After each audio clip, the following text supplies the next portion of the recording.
السلام عليكم ورحمة الله وبركاته. نتمنى تكونوا بخير وعلى خير. اليوم نقدم معكم حسوة ديال الشعير كتجي زوينة ولذيذة بالأعشاب، كتجي صحية وبنينة ومزيانة في هاد البرد. كنحتاجو في المقادير الماء اللي كنغليوه من قبل، كنضيفو عليه الأعشاب اللي هي كمون، شوية ديال المساخن، شوية ديال حب رشاد، شوية ديال حبة السوداء والملحة. من بعد كنضيفو زيت العود، كمية ديال تقريبا ربع ديال الكاس.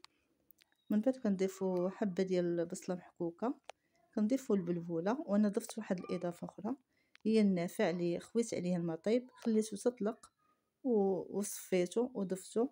والثومة حتى هي قشرتها، 5 الفصوص ديال الثومة درتهم حتى هما كيعطيو واحد المذاق زوين وفيهم منفعة. من بعد ما ضفنا البلبولة اللي غسلناها كنخليوها طيب، مرة كنحركوها. ملي كتطلق لينا داك الرغا ديالها وكنحسو بها طابت، كنضيفو الحليب، كنخليوه يغلي شويه.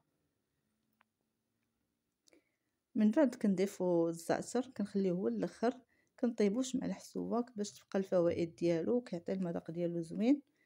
كنخليوه غير غلا شويه يتجانس مع ديك الحسوه شويه، وتنطفيو عليه العافيه. ما كنخليوش يغلى بزاف باش ما يطلقش لينا داك المروره ديالو.